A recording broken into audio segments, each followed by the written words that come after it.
Hello, everybody. This is Ed Carbajal with Spectation Sports. I'm speaking with Alan Olivas, who fights this weekend at Synergy FC 23. He's facing, uh, you're facing a vet in Justin Scoggins.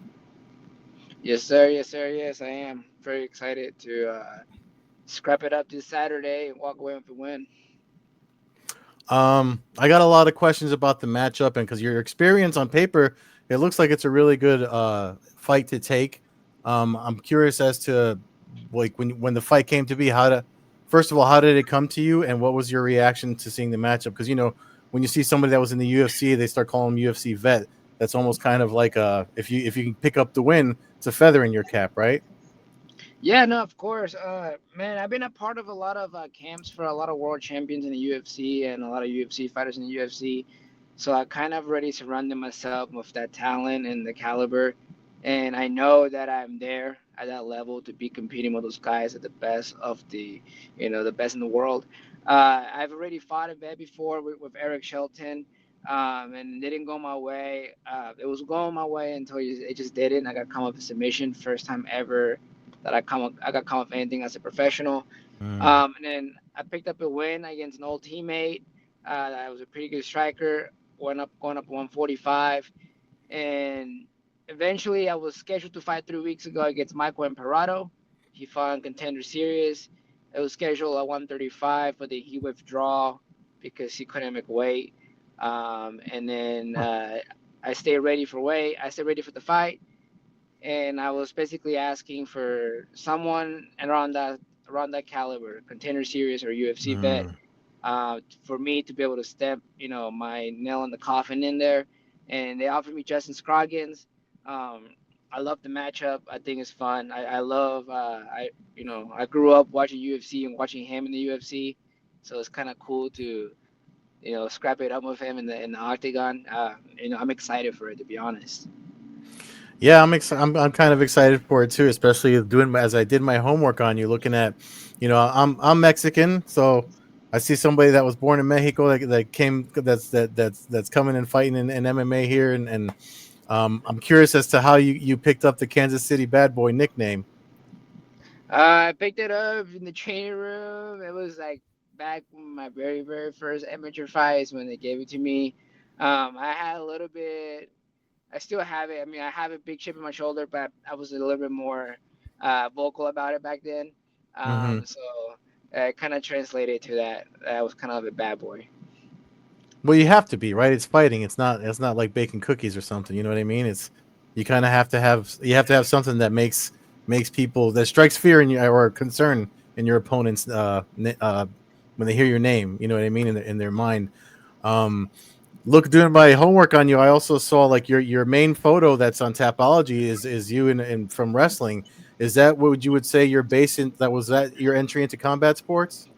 No, I was in Mexico. I did judo back then. I started out with judo when I was a little kid. And then I took a pause from judo because I migrated to the US. And I picked up wrestling at the age of 15 when I was in high Hmm. school.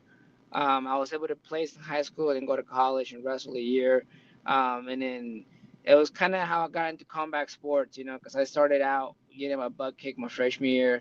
And then my senior year, I was one of the best guys in the state, Hmm. competing with some of the best in the country. So it showed me where I can get with some hard work. Hmm. Um, It's but that's I'm assuming that's where you picked up this focus because you mentioned one of my questions for you is about the preparation for this particular fight against Scroggins, and you already kind of touched on it because you had the fights that were canceled and stuff like that. Um, but does that have anything to do with how you can keep the pin and I need this fight within the next X amount of months? Like, does it come from your wrestling experience? Uh, no, man, I tried to stay as active as possible. So I Hmm. think that's what it is. I'm very competitive, so I try to stay active as possible. It has been very, very hard for me to find matchups these last couple of years. Yeah. And I was accustomed to fighting 4 or 5 times a year, and then my career kind of slowed down a little bit this last year and a half, with not having a lot of opponents wanting to pick up the matchups. Mm.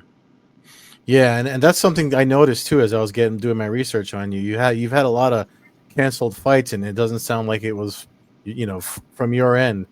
Um, so when you're measuring yourself against a guy like this, I mean, you kind of mentioned how you picked up the your first sub loss when you fought a UFC vet previously. So now trying to correct that. Is that safe to say that you're trying to do the correction and not only picking up the win, but trying to just get your name out there by getting a win over somebody like Scroggins? Well, yeah, man. I just feel like this sport's a very black and white sport. Mm-hmm. Anything can happen and can change a matchup. I felt like I was performing very well against Eric Shelton in round one. Until I got caught. I took a elbow to the side of the head to kind of change everything. Yeah. And I was kind of bummed out because I felt like I was going to be the better man than Shelton that night. I was very prepared. I didn't feel like I had any jitters in my body. I felt like I was meant to be there. So fighting Scoggins is kind of just me showing that, and I do belong to be with these guys. I can compete with these guys, and not only can Mm. I compete with these guys, I can finish these guys as well. And so how do you well, like what do you think you have over him when you're looking at the matchup specifically? What are the advantages? Like where do you see holes in his game, or is this just a test that you want to complete and pass? It's definitely a test. It's definitely a test that we have to complete and pass to start out with. I'm definitely not overlooking Mm-hmm. Justin. I think Justin's obviously one of the most savviest vets outside of the UFC. I believe that is talented enough to be in the UFC himself. Mm-hmm. So I do think he's a very tough opponent. I do think when it comes to the grappling department, I do have quite a better skill set than him there. In the striking, he's very orthodox and has a very karate, heavy kick, heavy feint Mm. style. Where I have more of a boxing style, and I feel like those styles are gonna clash. So I feel like it's gonna be a very fun fight. And I'm gonna be able to start picking up the win here whenever he starts to gas out. I feel like uh, my conditioning, my wrestling, my toughness, and the way that I'm able to just blend everything together, is gonna start to show out as later we go on to the fight. I don't think this will be a fight that I want to cakewalk right away. I definitely feel like he's gonna give me, a fight to get into. We're definitely gonna get Mm-hmm. into a scrap the first couple of minutes, but then I feel like once he feels how physical I am, how strong I am, actually, how explosive I am, how good of a grappler I am, he's gonna start to wither away. And that's something that all my opponents, that I've gone against can tell you to this day that they're all surprised about how physically strong I am when they actually feel me. I forget where the quote comes from, but they have a quote. There's a quote. I believe it's from someone in wrestling where it says, "Cardio makes cowards of us all." And Yes. just everything you just said to me kind of made me think of that line because, like you said, at the end of the day, I mean, if you technique and stuff, yes, it matters. But if they can't hang for the full battle, then something. I mean, we saw it this past weekend with the RDR fight. Like if they can't hang for the full 5 rounds and something happens and you can't the cardio's not there, then that's definitely an edge if you know you have that as an edge. Um, Yeah, I mean, and it's something that I know he's a vet, so he'll be able to fight later in the rounds. But I'm just accustomed to 25 minutes. I've fought a couple, mm, if you fight to 25 minutes, so like going full blast 15 minutes right now, it hasn't been an issue for me at all. mm. And it looks like, I mean, you could correct me if I'm wrong, but because I did my research more on you, obviously not so much on your opponent, because Mr. Lynch is interviewing him or has interviewed him already. Um, you're kind of like the synergy guy. Like he's coming into your territory. Am I correct on that?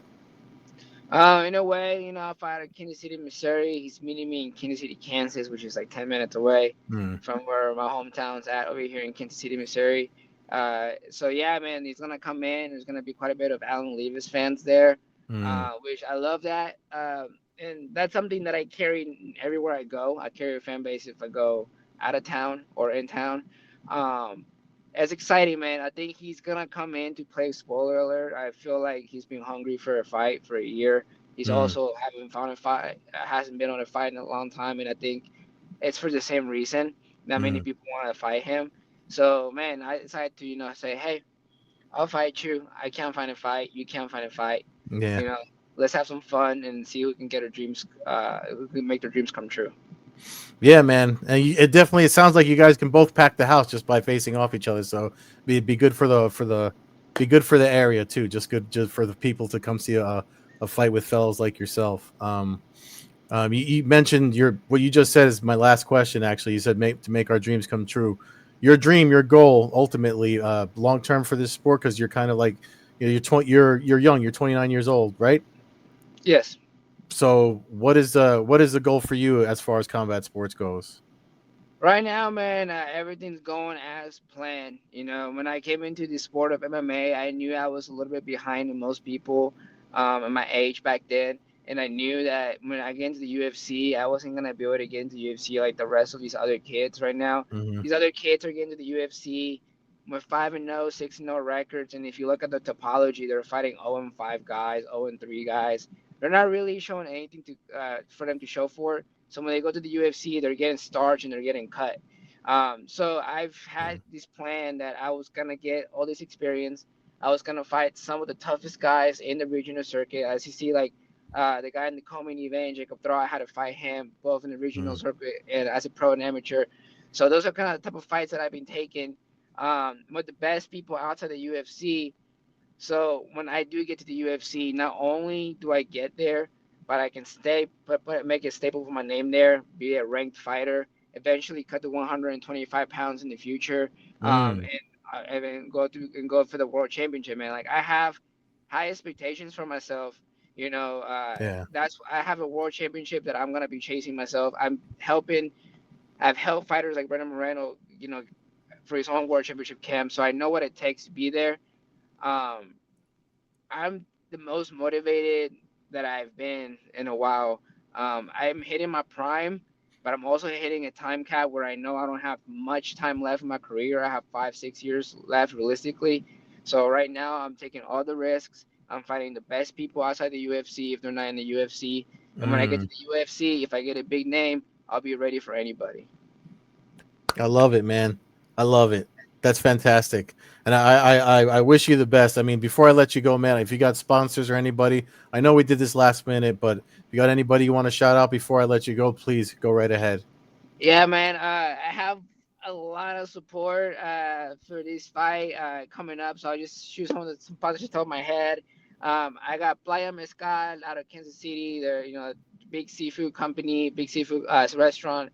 If anybody's out there in Kansas City, it's looking for seafood, best place. Carmen's Cantina, also another restaurant out in Kansas City. Great Mexican food. I love the people out there. They've been taking me for a long time.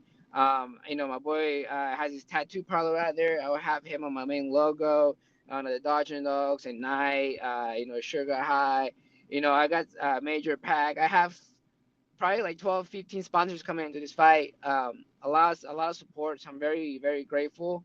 Um, and especially, a big shout out to all my people, man, like, all people from Parral, Chihuahua, they tune in every time I have a fight. They buy a lot of pay-per-views. They have little get-togethers. I get messages from a lot of people from my hometown in Parral. They know that I'm next for the UFC in our hometown, and I'm gonna get there eventually, and it's just a matter of time. That's great, and man, and I know you're on Instagram and everything. I sent you a follow this morning.